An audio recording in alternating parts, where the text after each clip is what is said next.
Black Scully on check. Got a little Bull Rush hoodie on check. Welcome to another marvelous episode on today's Docket. Got to talk about today. So much to talk about today. So much to talk about tomorrow. And I feel like we are truly entering the era of optimization here at Governor of College Football. I am getting emails now from various sponsorship opportunities, so we're going to tap into a few of those. And it's weird because they always come in like late at night. So shout out to you guys and for making this thing a thing. So on today's docket, we want to talk about in our Into the News segment. You guys know how we do in our Into the News segment by now. You know it's 6 news stories. On Mondays, of course, it changes a little bit because we're going to be reacting in those 6 news stories, to the past weekend. But Billy Napier staying on play calling. I think there are some antiquated or archaic offenses, and in Billy Napier's case, it's not a schematic issue, it's an execution issue. But we seen it recently with Jimbo Fisher during this time in Texas A&M, where the play calling was just so outdated and older that I think in many times that they were just struggling to keep up. That this sport changes so fast. I mean, I think there's new trends in this sport. At NFL level, it may take 4 or 5 years for something new to develop, and then at some point during that time, people figure out how to stop it. I think college football, it moves a lot more, expedited than that. I think it really does. But Billy Napier for now standing as the play caller offensively for the Florida Gators. We're going to also talk about the top transfer portal impact players from week 2. This is something that we're going to do every week. We're going to talk about and we're going to discuss. Wow, I don't know why my phone is just my phone is bugging. All right. I guess my phone just clicked on one of the notifications, but that's what's up. What's happening? Shout out to everybody who's in here right now. So the top transfer portal impact players of week 2. This is something we'll do every week. As we, see this list, we'll react to it. And then there's always a name or two that I think they end up forgetting. It's neither here nor there. But we're going to discuss it. So we do have an interim head coach. I don't know if you guys remember. I was talking about this a few weeks ago because Sherrone Moore hadn't made it known who was going to be like the interim coach while he was serving his 2-game suspension for, his acts, his acts or the role that he played in the entire sign stealing allegations and the deleting of text and all of that. The cool thing is when you come to the mercy of the court in college football, there's no further punishment. Message. That's just the way it works. There is no further punishment when you come to the mercy of the court. We've seen Tennessee do it with the Jeremy Pruitt situations. We've seen, Michigan do it a handful of times. Hey, we'll self-impose our punishment. We'll come to the mercy of the court, and in return, you're going to let us do this the way that we want to do this. That's not justice. It isn't. And that's why we need a college football commission that is going to hold everybody accountable, hold everybody to the same standards. And this is 1,000% what we need. This is what we need. We need everybody. It's in black and white. If you violated a rule, you will be held accountable for it. Forget, politically correctness. Forget your, the schools that you are aligned to. None of that matters. Get people that's going to truly hold people accountable. And that's where we need to be at this sport. We need people that are going to be held accountable 100%. That's the way it needs to be. That's the way this sport needs to be.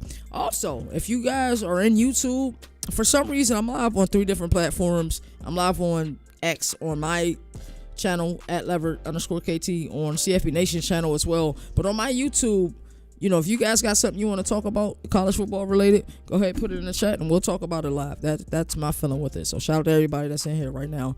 So yeah. So Biff Poggi has been named the interim head coach, and we'll see how he does for the Central Michigan game, which is a winnable game. They should be able to handle business. Central Michigan will be scrappy, and and then of course they got to play Nebraska as well. So we're going to talk about that today. Finebaum says Napier's end is near. And don't you hate when somebody says something, but you think they might be correct at the same time? We're going to talk about that as well. Joe Klatt puts out his top 10 rankings. We'll talk about that. He actually does, I think, a top 25 every week, but I think this week he just did his top 10 team. So we're going to look at that and not really react to it, just more so look at it and think about it in an analytical facet, if that makes sense. And then Clemson wide receiver Antonio Williams injury update. There seems to always be something going on with this kid, and I'm not saying it to take a shot at him or diss him or anything like that. The nature of the sport is injury. It's a sport of 100% injury. You're going to be injured at some point in time during the season. It's all about how you deal with it, right? So it is what it is. We're going to talk about that as well. For our Governor React segment, we're going to react to SEC quarterback rankings. It's funny how these things change so much from you have your initial thoughts and your mindset from the research you did, the intel that you're gaining from various programs of where you're going to be at. And, the SEC rankings, what they look like preseason, they look completely different now. Especially the way that, Beau Pribula has looked, during his, time, after leaving Penn State and heading down to Columbia. So they change, and that's how they always are. They're going to continue to change. My feeling is get it right in the preseason, and they shouldn't have to change. I was pounding the table about Sawyer Robertson, though he's not in the SEC. Now I'm starting to see a lot of people talk about Sawyer Robertson, and it's I'm happy for the kid, but it's frustrating. When, especially when you are a smaller media personality. Now people are, talking up Sawyer Robertson, and of course in Waco and in the extended areas they were, but it was somebody I had number 5 on my list. It's just a little frustrating, I'm not gonna lie. For our Around the Nation segment, we're gonna look at week 3 at a glance and talk about the top 8 games of the week. Those top games we're going to talk about are Georgia versus Tennessee, Texas A&M at Notre Dame. Me and my boy Nino Brown. Shout out to Nino Brown. Nino's the guy who runs our Twitter, our YouTube. He puts a lot of work in, and he kills it week in and week out and year out, to be honest with you. And we were talking about Texas A&M with great detail. SEC may be in trouble if Texas A&M figures this thing out. I'm telling you. So we'll see how they look this week versus Notre Dame. Florida at LSU. LSU is on upset alert. I got 2 teams on upset alert this week. Last week, I called Arizona State being on upset alert. I did go with Mississippi State in my pick'em lead. Proved to be right. I think LSU is on upset alert this week because while everybody's talking about how poorly Florida played this past week versus, USF, and rightfully so, I don't think people are paying attention to the fact that LSU is, with that offense that they got, they're averaging 20 points per game? Not enough people are talking about it. I'm just saying. Vandy at South Carolina. South Carolina is also on upset alert. I know this game is in Columbia, South Carolina, but South Carolina is absolutely on upset alert. It's going to be a really good game. Arkansas at Ole Miss. I think that's going to be a really good game. I think that's going to be a fantastic game. We'll talk about that as well. USF play Miami. USF is like the you think you lit team, and they play with such grit, such grind. If they beat Miami, the media frenzy that's going to be headed to Tampa Bay is going to be out of this world. Do not let USF beat Miami, because I'm telling you, it's going to be out of control. And then after that, they just play their American schedule, even though there's some teams that can compete with them in the American. I don't want people to think, hey, just because they put hands and feet on Boise State and they beat USF, that they, aren't capable of losing. Memphis is a really good team in the American. Don't get it twisted. Tulane is a really good team in American. Also, don't get that twisted as well. Speaking of which, we do need to have some conversations with the American. The American hit us up. We got a lot of love for y'all. We need to talk to you guys. Wisconsin at Alabama. Alrighty, this is another one of those, I don't want to call it a calibration game, but it may be a calibration game for both programs. What's Luke Fickell at in year 3? When I saw that the team in Madison hired Luke Fickell, my thought process was they got an outstanding culture builder. That was my immediate thought process. They got a guy that's going to build and create a great culture there. I think he made a huge mistake in trying to turn that program into an air raid program. I think he made a huge error in doing that. Why would you do that when traditionally this team has always had outstanding linemen? This team has always been able to have running backs and a myriad of running backs, not just one guy. That's the guy. They've always been able to do that.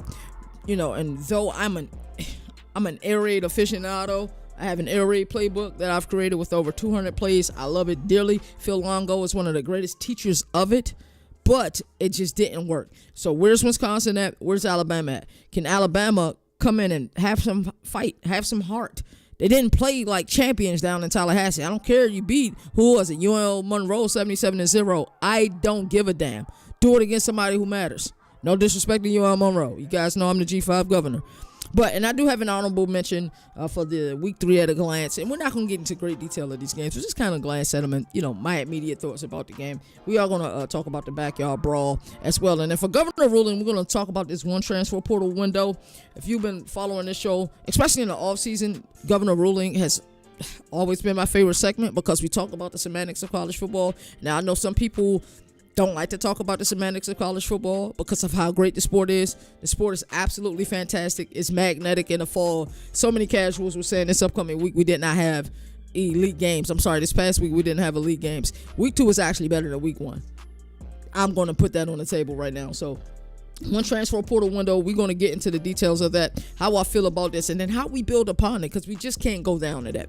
And so that's our show, man. That's what we're going to talk about. I hope you guys excited for it. I'm super excited for it. For those of y'all who never seen the show before, we are live every day, Monday through Friday, 11 a.m. Eastern Standard Time. I also have some clues after talking to Moon where I'll be going this week. It may be a few places. I'm going to let you guys know that now. Governor College Football, hashtag go CFB. CFB Nation, your only college football destination. Let's get it. Governor of college football, we're going to recap ACC. Hey, that's Two CJ great on defensive the minds. track. They have to be better on that side of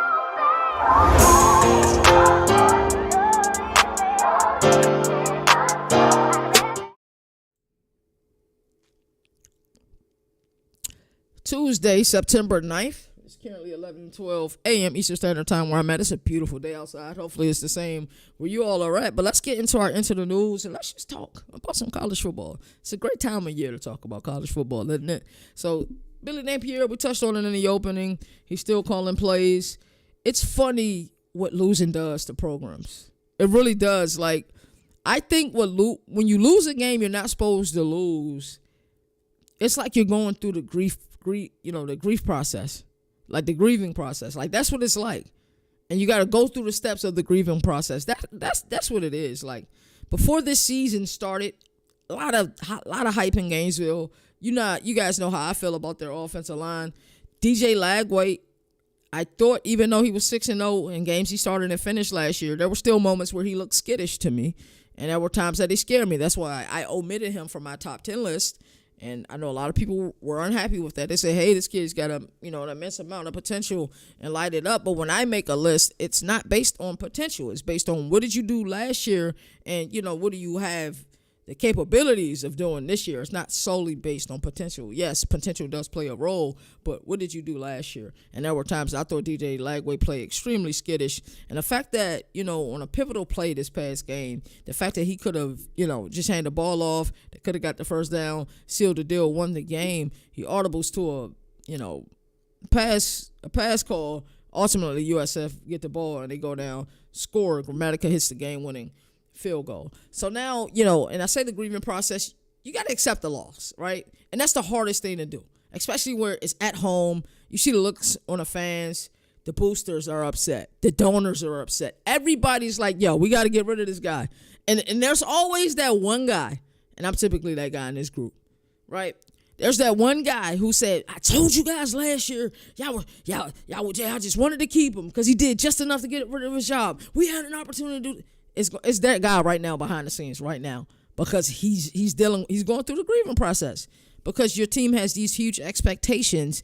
But this is what I'm going to caution people out while you guys are going through the grieving process. First things first.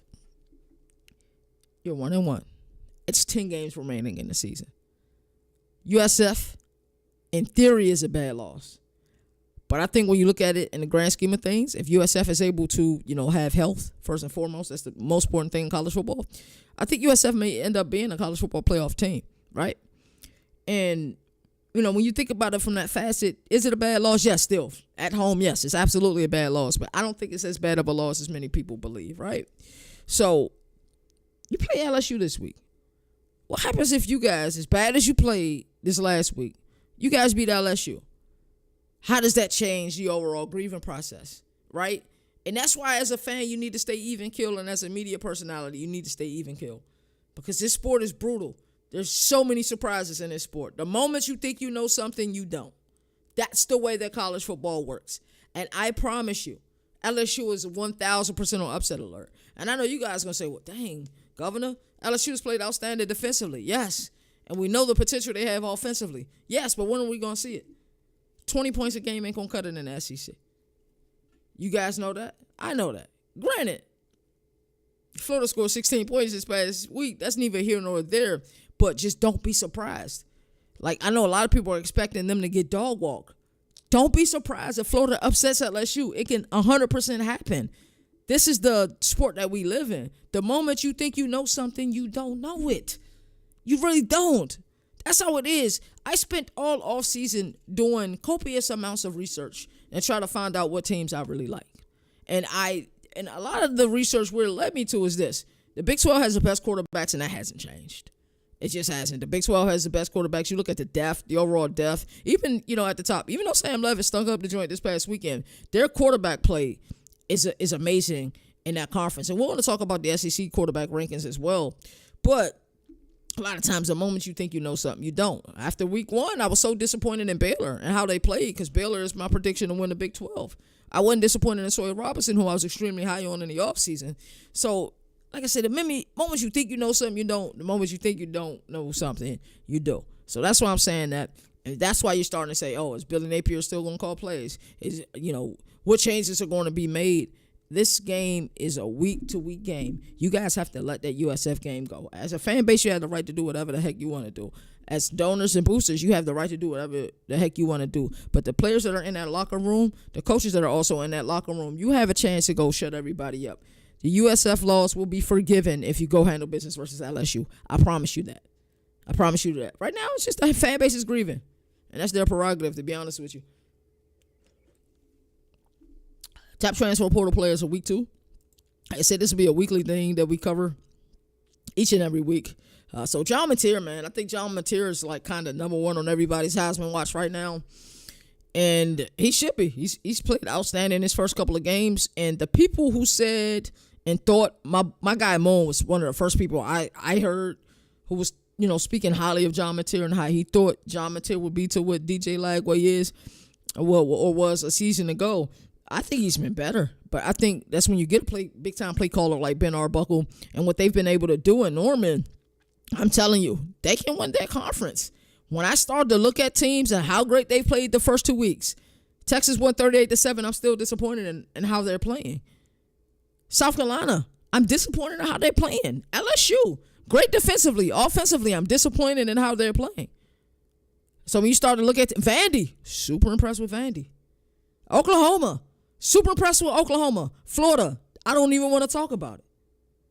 So when I start looking at these teams, Texas A&M, super impressed with Texas A&M. The moment we think we know something, we don't. Georgia, effective defensively. I want to, the run game has been what we expected a run game to be in Georgia. Gunnar Stockton will have to win some games this year. Do you guys down in Athens or, whoever, fan base is or media is down in the greater Georgia area, you guys trust Gunnar Stockton to go out there and win you games? I'm talking about you down 10 points in the fourth quarter. Can him and the defense do enough to go get the win? We know what the defense can do. We know what the running game can do. What is your trust level in Gunnar Stockton? That's the question I have to ask you. So what Oklahoma was able to do this offseason, Brent Venables said, the sad thing is about last season, what happened in Norman, is that many people won't credit how great that defense played last year. That defense played outstanding a season ago. Seth Luttrell and the offense couldn't get it together. They just couldn't. Hawkins couldn't throw the ball plus 5 yards down the field. And Jackson Arnold was supposed to be a dude, and he's showing that he's a dude this year. Couldn't throw the ball much in it either last season. Don't know if it was a scheme. Don't know if it was the players. Don't know if it was all-inclusive. But if you're a hotshot defensive coordinator and you're the head coach, defensive special teams will be taken care of. Go get you a hotshot offensive coordinator like what Brent Venables did down in Oklahoma, or like what Mike Elko did down at Texas A&M. Go get your hotshot offensive coordinator. He got Colin Klein, and Colin Klein will certainly get some looks this upcoming offseason. Maybe a season or two ahead, but don't be surprised, man. Pretty daggone good college football player during his tenure in Little Apple at, Kansas State. It'll be interesting to see what ends up happening to them. Biff Poggi named Michigan interim head coach. We know Sherrone Moore serving his 2-game suspension How does that change things around the program? Because I don't believe Sherrone Moore is allowed to be around the program at all. I don't think he's allowed to be like anywhere near it. So everything will be, Biff Poggi calls. Of course, there have been conversations of how to handle this situation, that situation. But while I have that interim tag, I'm going to run it the way I want to run it, because guess what it can be? It can be an audition. It can 100% be an audition for you to have a job somewhere else. So we'll see how well this team runs. They do play, Central Michigan before they got a Dayton Lincoln versus Nebraska. That's going to be a really big game, a really huge game for both of these programs. Speaking of Nebraska, did you guys see Matt Rule at halftime for the Nebraska game? And they were up by a lot. But as a coach, you should never settle. And we know that Matt Rule is officially in year 3 mode because he's not playing with these teams. Y'all want charter jets? No. We're going to catch the bus. Oh, y'all want me to praise y'all because y'all doing all right at halftime? Well, this is what you're not doing, and I'm going to tell you about it. And this thing going to go viral, too. Not that he said that, but y'all know what I mean. So, Paul Finebaum says that Napier's end is near. And it's one of those things that I don't want to agree with, but I do agree with. And let me tell you why I agree with, and it may not be the reason that you think that I agree with it. I don't agree with it because I don't think he's a good coach. I do think he's a really good coach. And even if, Florida goes on and beat LSU and have an outstanding season, why would you want to come back to that? Let's say Florida, only loss this year was the USF, or they only got one more loss, right? Or let's say they go 9-3 and make the playoff. Not sure how likely that is, but let's say they go 10-2 and make the playoff. To know that you have built an outstanding roster, you have the ability to recruit, some of these players will follow you. Why would you want to deal with what you have to deal with in Gainesville? The moment you lose, granted, you lost a game of epic proportions, but the moment you lose, now my job is on the line again. Did you not see what I did last year when all of you guys ripped me off in a preseason? And then the loss to Miami, a lot of you guys said I wouldn't last or make it through the season. Have you not learned about my fortitude? Have you not? So if I am Billy Napier, yes, I've done an outstanding job recruiting in Gainesville. The resources are also plentiful in Gainesville. But even if this works out and works out in my favor, why would I want to stay somewhere that I'm clearly not wanted? So when Paul Finebaum says the end is near, I think he means it from the denotation that Florida's going to lose a lot of ball games this year. I still got faith in Florida. Maybe I'm an idiot, right? Maybe it's just wishful thinking, right? But I really do think LSU is on upset alert this week. I really do believe it. And so if the headline read, Florida escapes with the victory versus LSU, my thought process is, yeah, how did I did that will happen? So while, Paul Finebaum says, yes, Napier's end is near. Yes, I think his end is near because his family, a lot of times people don't know what their families go through, man. And I thought Shane Beamer's wife explained it in a very great way on the show SEC Football Any Given Saturday, where she said she don't even want to leave the house when they lose. It's brutal being a coach. And everybody think they're a better coach than you two, even if they never coached a day in their life. Imagine being Shane Beamer a week during a loss, or Billy Napier in a week of a loss, and he's I'm talking about these cult-like college football towns, or Kalen DeBoer in Tuscaloosa. We're talking about cult-like college football towns where college football is king. And if you lose, or Lincoln, Nebraska is one of those towns as well. And if you lose, your public enemy number one, think how many suggestions you got to deal with. Your mailman is dropping you off some mail. Hey, man, it's a tough loss. You get them next time, coach. Hey, I did notice in the game that, Nick Harper was open a couple times. What happened? Bro, I'm just trying to get my mail and go back in the house. Why are you talking to me about this? But that's their day. You go pick your kids up from school. Hey, Coach Beamer, tough loss. You guys had a lot of opportunities. You too, Mrs. Jones? You got commentary on that we lost as well?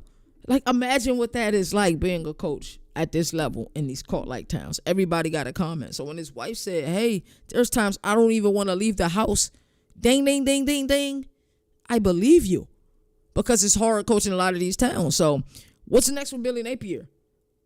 The next game is next. Beat LSU is next. And then some of the heat will fall off of them. But them same people who was turning their nose up at you a week ago now going to act like, you the best man in their wedding or something. That's difficult to deal with. So when is enough for Billy Napier and his family? I think that's the question I propose to everybody. Joe Klatt updates his top 10 rankings And I ain't mad at them. I ain't mad at them at all, man. We got Oklahoma coming in at 10. Notre Dame coming in at number 9. Number 8 is Florida State. Number 7 is Miami. Number 6 is Texas. 5 Georgia. 4 Penn State. 3 Oregon. 2 LSU. 1 Ohio State. And I ain't mad at the list at all. You guys know I'm a huge Penn State guy. I really think Penn State is going to be an outstanding team this year. But I guess the only beef that I have with this, where in the heck is Illinois, dude? Did Illinois not prove that they are worthy? Are they not worthy, brother? Going into Durham and beating a damn good team in the Blue Devils? 45-19, was it? Luke Ortmeyer's not worthy? Joe Klatt? Brett Bielema's not worthy? Joe Klatt? Barry Lundy Jr. not worthy? Illinois should be in the top 10, bro. They should be in the top 10. It's a couple teams you got on this list. Neutral site, I'm picking Notre Dame. Overall, I like the list. It's just a little bit of commentary. Clemson wide receiver Antonio Williams update. So the top target for the Clemson Tigers, who have not looked good this year, and I have a lot of questions. There's teams that'll have you questioning yourself. Clemson is one of those teams that had me question myself. I'm like, their return in production is great. Dabo Swinney's proven he can do it his way. I mean, all levels. Offensive line is outstanding. Wide receiver core is great. Running back, dude, got that kid Gideon Davidson. Why isn't he playing? I don't know. And then back-to-back home games, your offense is laid an egg. Garrett Riley, what's going on, brother? What's going on? You talking about for 6 quarters, you guys couldn't muster up a point? You couldn't muster up a touchdown for 6 quarters, Garrett Riley? The hell is going on? I tabbed you and Cade Klubnik as the best quarterback, offensive coordinator duo in the country. What in the heck is going on? Why y'all not looking like Clemson last year? You 1-1. You barely escaped Troy. I'm telling you what. There's a team you guys got to go play in the greater Atlanta area this upcoming week. You put that type of performance on against Brent Key and his team, they will beat the you-know-what out of you. They will punch you in your face and remind you why they're Georgia Tech. Do not have that performance versus Georgia Tech this upcoming week, or I'm out, Clemson. I was almost out after this week. I'm out if you have another performance like that. I'm just being real. So hopefully, Antonio Williams is back. Let's go ahead and move on to the next segment. This is our Into the News segment, sponsored to you by the good folks, brought to you by the good folks over at Bull Rush. Shout out to them. Shout out to the gang. Shout out to everybody, man. This is college football season. I know we all loving it right now. Let's go ahead and get into this Governor Reacts.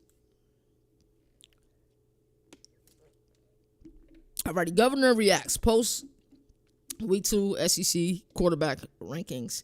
I've always loved these type of things. And granted, this is not my ranking. Governor React is purely what we're reacting to what other people are saying and just giving our 2 cents on it. Because I'm the governor and I do what I damn well please. Alrighty, so we got Beau Pribula. I don't know if you guys watched the Border War. I'd be damned if I call it the what do they call it? The Border Showdown Classic or something like that? No, the Border War. We had 2 really good teams competing. And no moral victories is one of the mottos on this show in case you never watched it before. But Jalen Daniels and Lance Leopold and company, they fought. They didn't win the game ultimately, but they fought. And sometimes you just want to see that in a team. What type of stones you have? And sometimes a game like that will help you later on in the season. We're in the thick of things at the Big 12. But Beau, man, Pribula, absolutely lit it up, man. I think he's completing almost 80% of his passes this year. Over 617 yards, 5 tutties, and a comeback victory versus Kansas. The efficiency plus the clutch factor that I think you get with Beau, that's the reason he came down here. He said, hey, I should be starting. I didn't expect Drew Aller to be here as long as he was, but yeah, it's my time. And this is a team in Missouri that a lot of us might have been a year early on. They're a team who typically has, even though there's no such thing as an easy schedule in the SEC, but they typically have an easier schedule. If you look at the last couple of years, they've had one of the easiest schedule of all the SEC teams. Easier schedule, and while they did give up a lot of points, their offense, I didn't know that they were, 2 and 3 deep at running back. I didn't know that.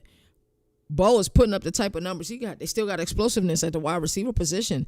You look at this team and you say, hey, I wasn't really big on you before the season started because of my disappointment in you last season, because I really thought Missouri had an opportunity coming into last season. And, and shout out to Eli Drinkwitz. I think he's, one of the underrated coaches. I know a lot of people deem him as dorky, but I think he's a good ball coach. John Mateer coming in at number 2. This is when I start saying, why is John Mateer not 1? No disrespect, Beau. You played outstanding, Beau, but why is John Mateer not number 1? Like, come on, stop being goofy. 662 total yards, 7 touchdowns. Resume building win over Michigan. Things are cooking in Norman. They really are. You look at the culture that's being built there, not only by Brent Venables, not only by the team, but also by Jim Nagy. You know what I'm saying? That is phenomenal. So Chris Dupree, I don't know where you from, but you don't got, you could have just left the stream, bro. You ain't had to say nothing. Mind your business, bro. Go elsewhere, before I smack you, bro. Word of my mother. Let's get back to it. You's a sucker. Everybody come in here and comment and say something crazy, but then you don't got no picture or nothing on your, you know what I'm saying? This your spam account.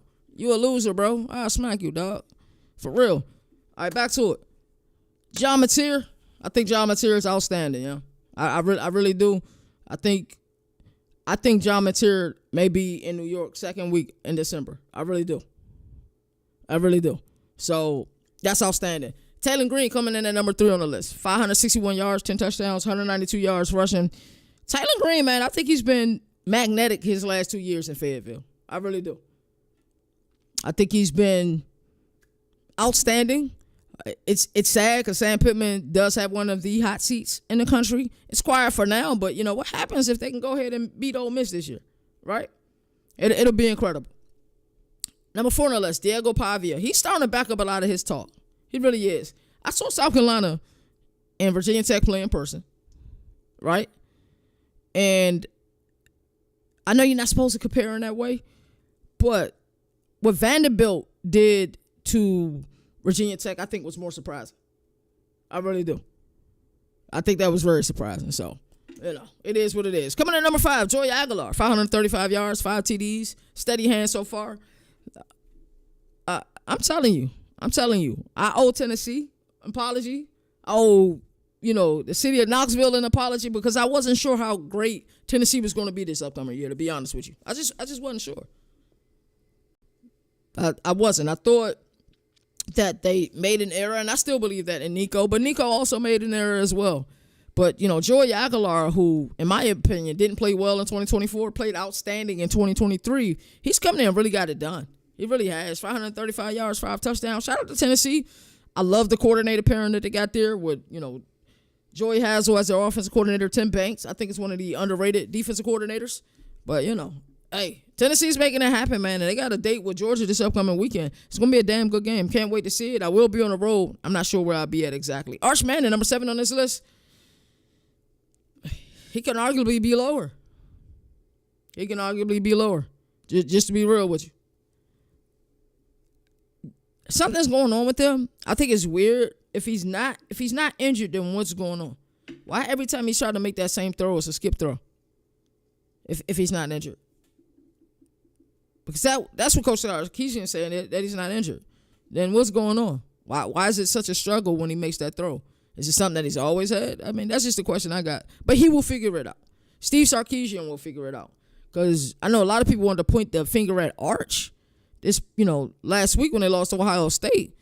Well, we should be pointing another one at Steve Sarkisian as well. Because Matt Patricia kicked his butt that game. It wasn't even close. It wasn't even remotely close. Matt Patricia was able to disguise his coverages. Not only was Arch Manning seeing ghosts on the field, from the sideline, Steve Sarkisian was absolutely seeing ghosts because of how well Matt Patricia was disguising his coverages. That's an NFL defensive coordinator you got right there. 100%. Gunnar Stockton, number 8 on this list. 417 yards, 2 TDs, 2 rush touchdowns. Decent, but we got to see him do it against elite competition. And we're going to find out this weekend in Knoxville versus Tennessee. Ty Simpson. I wanted more for Ty Simpson. I really did. Still early in the season. It's only 2 games been played. He still got 10 more games to go out there and perform. They got a date with Wisconsin this upcoming weekend. Let's see how well he plays. Why is Marcel Reed so low on this list coming in at number 10? Is it because you're not sure why Texas A&M looks so good this year? You don't know if it's him. You're not sure if he's made the proper development. I think he should be a little higher on this list. I think in my estimation, he's played better than Arch Manning. In my estimation, he's played better than Gunnar Stockton. In my estimation, he's played better than Ty Simpson. He should be higher on this list. It is what it is. Austin Simmons, impressive the first week. Last week, not so much. Not so much. But he's going to figure it out. Lane Kiffin is an outstanding quarterback developer, and I don't think he gets enough credit for that at all. Lenore Sellers, 12. South Carolina isn't performing well. He's performing well, but South Carolina isn't performing well. To, not in a tight battle, but a battle, in my opinion, that was too close versus South Carolina State and HBCU program. I don't know. Even though they're better than people believe. South Carolina State is certainly better than people believe. But Lenore Sellers is really low on this list, and he had some Heisman-worthy plays week 1 versus Virginia Tech. I'm interested to see their game this weekend versus Vandy. Really interested to see that. Blake Shapen, shout out to Mississippi State. They pulled off a stunner. That scene in Starkville was so spectacular this past weekend. This is why we love college football. It really is. This is why we watch the game. I mean, and even see some of the commentary on Twitter, like, yo, there's nothing in Starkville. Like, where they going to take the poll at? You know what I'm saying? And believe me when I say what I'm about to say now. Tennessee beats Georgia. That scene in Knoxville is going to be unreal. It's going to be very similar to the 2022 game where they were able to beat Alabama in the goalpost went in the river. The goalpost will be going in the river again if they beat Georgia in Knoxville. I promise you that. Number 14, Jackson Arnold. Okay, I get he only threw for like 108 yards week 1 versus Baylor. I didn't see his stat line this past week, admittedly, so that's kind of low for somebody that's undefeated, right? I mean, I don't know. DJ Lagway, 15. DJ Lagway should be last. Zach Calzada don't even deserve to be last. DJ Lagway should be last on this list. So that's my reaction. Not a bad list at all. Just my thoughts, just my honest reaction to how I feel about it. We're going to go ahead and move on to the next segment, Governor Rule.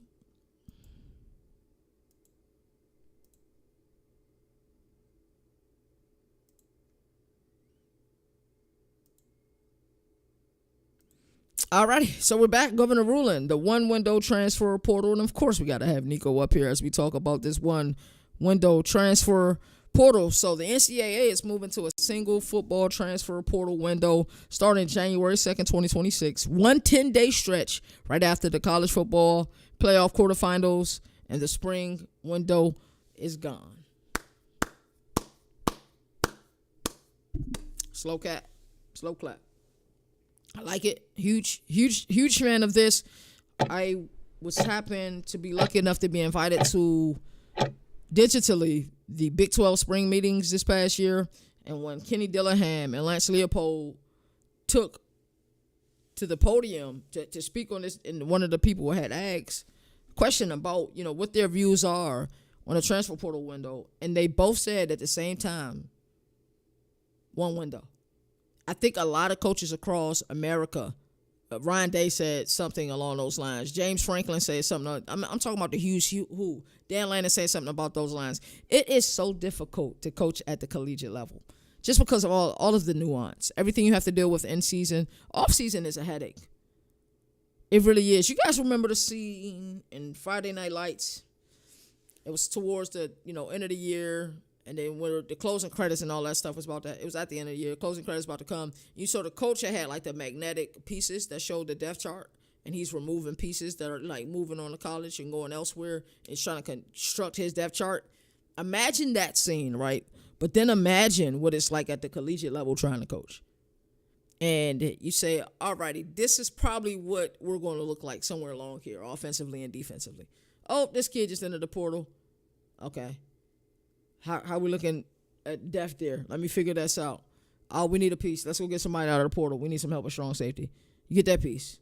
Then boom. You think you have your team. Outstanding winter workouts. Spring camp looks phenomenal. Then here comes the late window transfer portal. And you're figuring out, oh, I thought we was good here. We're not. Thought we was good here. Is there anybody even in the portal to go get? That's what coaching is like at the collegiate level. That's 100% what it's like. Trying to figure that out. So imagine you, after these winter workouts and you're starting your spring camp, you got everything you think figured out, and then there's another window and you start to lose more players. I think this makes it less hectic. The 10-day window, I think, is phenomenal because you're putting a lot of pressure on these players. Don't just transfer to transfer. You better actually know where you're going and you better figure it out. Because guess what? Once you're gone, you can't do what Caden Proctor did. You can't, get a check from Tuscaloosa, then go to Iowa City, get a check from them, then go back to Tuscaloosa to pick up another check. You can't do that. So you better be sure when you transfer. You better be sure because you're stuck there for now. But we got more to talk about.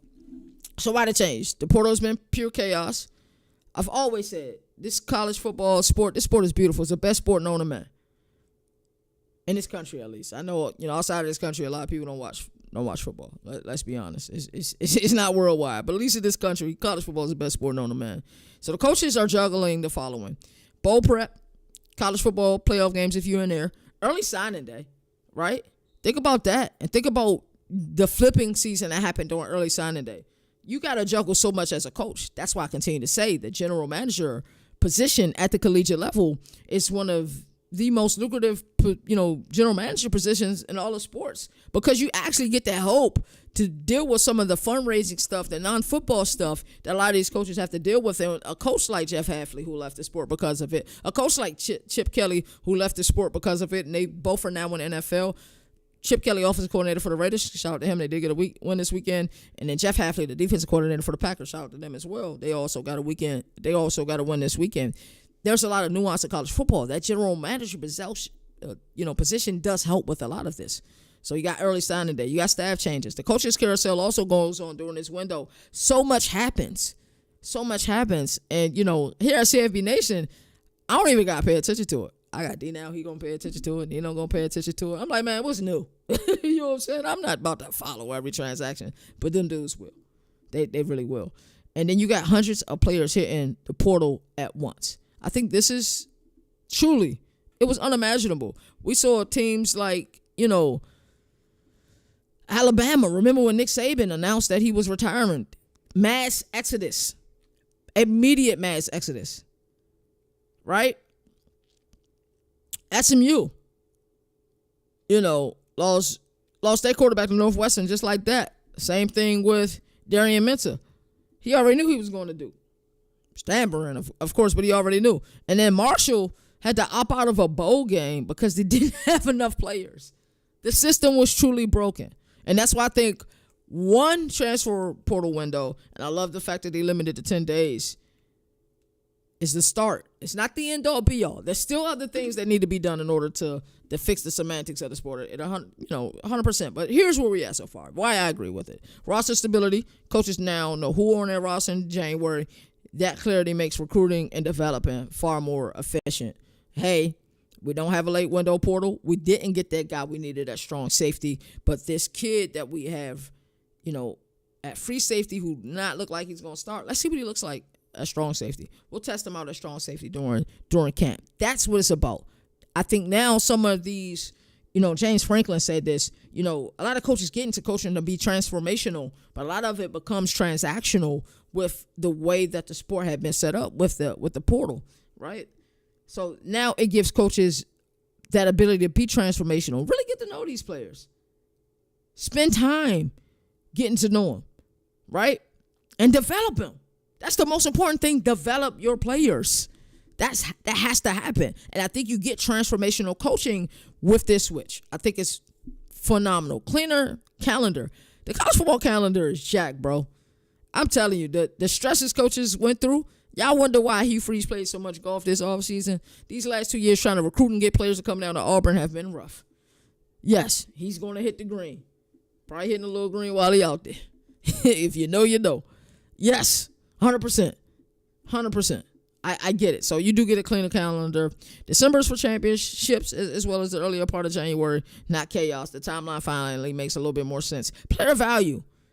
Movement is still allowed, but NIL bidding wars and roster poaching won't stress across 2 windows because there was 100% tampering, poaching, whatever verbiage you prefer to use. That was 100% going on. And the NC2A, Charlie Baker and company, they don't care about that stuff. While we think college football is the end all be all, it is. They still got other sports to care about. And the moment that this thing became, where these players were, get in the name, image, and likeness, and you lost the respect to amateurism, they could care less. And I think it's a little bit fairness. I think why you seeing teams like USF and, able to beat a team like Florida, it's because of what this game is. Now, everybody's not just going to these hotbed schools. You have an opportunity to go start at a lower level school, then go start. Go do that. So no more loopholes. I like that. But here's some of the caveat. And I think the biggest caveat when you look at this, and it has not yet been addressed, but of course, as the governor, it's my duty to address it. What we going to do about withdrawals? Because, that's cool. 10-day portal window, beautiful. Outstanding. Only one window, too. Beautiful. Outstanding. I love it.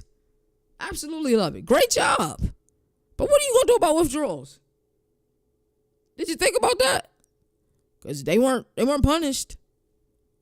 Xavier Lucas, chilling, didn't even enter the portal in Madison at Wisconsin. He didn't enter the portal.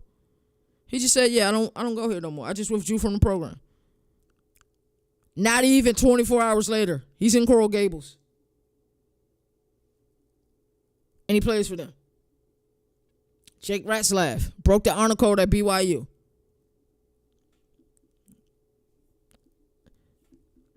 I ain't going to say it. I'm not going to say it. I almost said it, but I'm not going to say it. Say it. He broke the honor code at BYU. If you don't know what that is, there's someone supposed to think about it. It's a Mormon university. They're not allowed to do something. He did what he wasn't supposed to do. And then, the honor code said he was out for the season. He had to serve a suspension. He said, I'm going to go to the Big Easy. I'm going to withdraw from your school. Nice knowing you. Thank you for giving me the opportunity. See ya. Deuces, I'm out. Where he goes to the Big Easy. He's playing for Tulane, starting quarterback there. What are we going to do about withdrawals? I don't think that's been addressed. Granted, I think these are the two players that I've seen do it. I'm not sure if any other players did it. They just withdrew from a program and went to another program without going through the portal. What do we do about that? After that 10-day window is up and there's players still not knowing where they're going to go, right? But they're still out of school. Are they just going to withdraw and go where they want to go? And then what are you going to do about it, NCAA? That's the question I ask. That's the question I propose. And I don't think a lot of people are thinking about it. So, like I said, these moves don't technically go through the portal. They're school withdrawals, and they blow up roster stability just the same. If the NCAA really wants orders, it has to address withdrawals the same way they address portal entries. So it'll be interesting to see how that works. Also, this is another caveat. What about those schools that say, you want to enter the portal? Let me make sure you clear everything we're supposed to clear, and boom, the 10-day window is gone. What happens with that? How do we solve those issues as well? So those are the caveats when I think about things ultimately that cross my mind when thinking about where we're at with the one portal window. Phenomenal, great. You guys got that done. Many coaches spoke on it, and that's what they wanted. Cool. Great job. Outstanding. Fantastic. But what are you going to do about these caveats? The withdrawals and also teams not letting players enter the portal so they can, go on their visit and figure out where they're going to go and where they're going to play. Well, what happens if teams are just moving their feet slowly for these players to enter the portal? What are you guys going to do about that? It is a step in the right direction. I agree with that 100%. But I think we also got to look at this thing in an honest way. You got to look at it. You got to see the full picture. Because if we're going to really get what we need to get, for this sport to get where it needs to go, we have to look at things with 100% transparency. And that's all I'm ever doing on this show. Coaches finally get certainty on, who's in their locker room, which means they can recruit, plan, and develop without looking over their shoulder. But until the withdrawal loophole, and then these teams who are going to make it difficult for some of these guys, to go into the portal, we got to figure out those things before January 2nd, or this is going to be a mess. And it could be an even bigger mess. We just don't got to deal with it in April, which is fantastic, right? The one-window model sets the standard. Now NCAA has to go finish the job. Or a commission, like we've been talking about the entire time. So we'll get right into our next segment. Let's get right into it. Around the Nation, we're going to look at Week 3 at a glance. Alrighty, Around the Nation, Week 3 at a glance, man. We got a lot of great games this week. The College Game Day crew has officially announced they'll be heading to Knoxville, Tennessee for a 3:30 time slot game between Georgia and Tennessee. How do you guys look at this game? right? I believe the lines are UGA at 6.5-point favorites. Surprised by that because not saying Georgia hasn't played well. Tennessee has played really well. I think their spread is a little bit bigger than I would have expected. But yes, really good game. Interesting matchup. I think two quarterbacks who are really trying to prove that they belong to be here. Shouldn't have to prove, but I think they're still trying to prove it. Joey Aguilar is 100%. And Garner Stockton is trying to say, hey, Athens, I got you. We're going to be okay. Texas A&M at Notre Dame. I think Notre Dame is a 6.5-point spread last I checked. This game is at 7:30 p.m. Eastern Standard Time in South Bend. Notre Dame has had an extra week to prepare for this game, so they should look really good. To be able to have 2 weeks to prepare for a team, to be able to watch their game, see what they're doing, over the first 2 weeks. I think that's great. But this is a must-win game for Notre Dame. Notre Dame loses this game, they're mathematically eliminated from the playoffs. Yep. I said it. I cried my 2 tears in a bucket. Let's take it to the stage. You already know. Yeah. They lose this game, I think they're mathematically eliminated. Florida, heading down to Baton Rouge. Play LSU. It's a 7:30 game. The line is LSU 9.5 points, especially after how poorly Florida played this past week. LSU was on upset alert. It's going to be a really good game. We have great games. 7:30 p.m., you get to flip between commercials or, if you got YouTube TV, get to watch the 4 games at once and to be able to watch these 2 games at the same time. It's going to be spectacular. Guess what else is around that time? Vandy plays South Carolina. South Carolina's also on upset alert this week. Forgot what the spread was for this game, but Vandy has looked incredible these past couple of weeks. South Carolina they've looked good in spurts.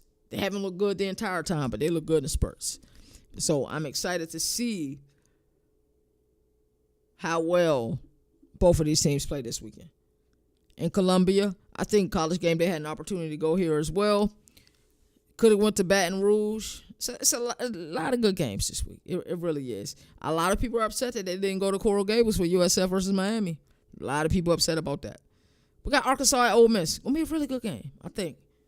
This game may turn into a shootout. It may be Taylen Green versus Austin Simmons. Hopefully he's healthy and he'll be ready to play. I think this may be a truly dynamic game. Like it a lot, man. That's another 7 p.m. game. You got so many games you can watch at the 7 p.m. hour this upcoming weekend. That's incredible. You got USF versus Miami. Carson Beck. She's looking really good. Shout out to Miami, man. Shout out to Mario Cristobal. What do you guys stand with Miami? We've seen them a few weeks of the season. How do you think they guys look in your estimation? These past couple of weeks, USF, we've seen them go crazy versus Boise State, upset Florida. I said this earlier. If they upset Miami, the internet is going to break. I promise you it's going to break. TJ, what's happening, Playboy? Appreciate the comment, bro. Yeah, this thing's going to break. 100%. 100%. The internet will break if that happens. Back-to-back,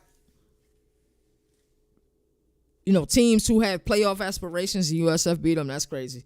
Because you looked at their schedule, you said, hey, USF can start off 0-3.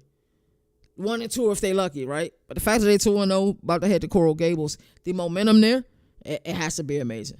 Has to be amazing. Coming up next game, Wisconsin at Alabama. I think that's a noon kickoff game on ABC. This game is going to tell me where both of these teams at. What I expect is Alabama to handle business the way they had versus Wisconsin a season ago. That's what I expect. I expect them to win by 10-plus points. Now, if that don't happen, where's our mindsets at then? Is Wisconsin better than advertised? Has Luke Fickell truly figured it out, right? Is Alabama worse than expected? And if Alabama loses this game at home in Tuscaloosa, it's going to be a rough week for Kalen DeBoer. It really is. But I think it's going to be a good game. Early kickoff. I'm excited for it. We're going to see where these teams at. Great calibration game, as I always like to say. Clemson at Georgia Tech. I warned everybody earlier. This is a dangerous game for Clemson. To look how you look these first 2 weeks of the season and then got to play a team that want to punch you in your mouth, a team that enjoys physicality and enjoy beating you up, and a fan base that shows up, Clemson can lose this game. It really can. The the question in my mind is it the upset if Clemson lose with how poorly they played the first 2 weeks? That's a question I ask myself. I guess it would be an upset because the fans are still going to storm the field if they win. But Clemson, you need this game because I tell you, I thought there was a wide gap between Clemson and everybody else heading into the season in that conference. I thought the gap was pretty wide. Florida State comes out of nowhere, the team from Tallahassee. Miami has looked impressive so far this season. I like Georgia Tech a lot. Louisville, what I thought was a team that had the best chances to, beat Clemson out in the ACC. The ACC is looking phenomenal. It really is. I think it's healthier than a lot of people expected this upcoming season. Clemson, we watching you. I don't even know if I want to call it an upset alert game, but we're watching you this weekend, and you need to be impressive. Garrett Riley, Dabo Swinney, Cade Klubnik, figure it the hell out. Figure it out immediately because you haven't looked good offensively. You just haven't.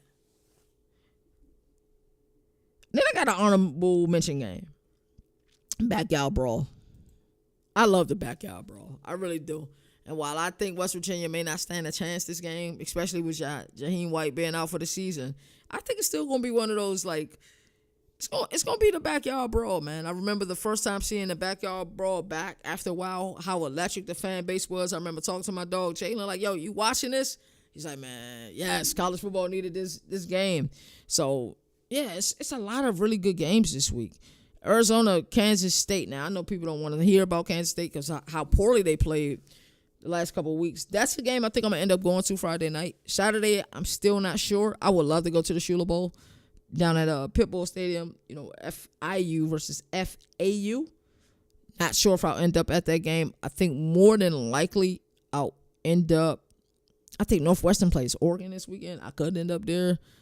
I really want to go see Baylor. I think everybody knows that that's the game I want to go to, even though they're playing Sam Ford this weekend. I just really want to go see what it's like down there in Waco. I got to see what the fan base like. I got to see this team play in person and from the field, right, which is the best way to see the game, man. But shout out to everybody, man, who's been showing love and watching the show and, really supporting what we doing here. Just know that your support isn't going unnoticed. That's why, I try to shout out to people who's always showing love. So shout out to you all. Great things coming, man. Like I said, I got a lot of sponsors in my inbox right now, which is incredible. So we're going to keep this thing moving. We'll keep the needle moving forward. And that's the way I've always been, though. Anything that I do, I've always been that way. Another great show in the books, man. You guys, please enjoy the rest of your Tuesday. Stay safe, man. Have fun.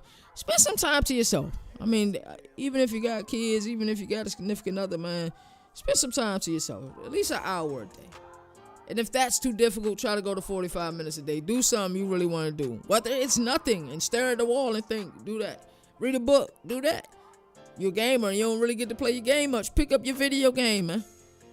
Do something that you want to do. Everybody should do that every day. At least 45 minutes. I prefer an hour. Every day you should do something that you really want to do. For sure. As I always like to say, there are no more victories in the sport that survive in advance. That's why college football has the greatest regular season. Until next time, you all take care. We will see you all tomorrow, 11 a.m., same bat time, Eastern Standard Time, of course. Same bat channel. It's the governor. And shout out to you all who watch the show with the 1%ers. We go live 5 days a week, and a lot of people doing that for an hour. We're giving you quality content. Also, my perspective a lot of times is the research that I've done. I'll try to do the research for you. Also, I get to see these games from the field. And there's just things from the field you get to see that you don't really get to see on television, to be honest with you. But you all take care. Please stay safe. Stay prayed up and all of that good stuff, man. Y'all take care. Governor of college football. We're going to recap ACC. Hey, that's Two CJ great defensive on minds. the They have to be better on that side of the ball.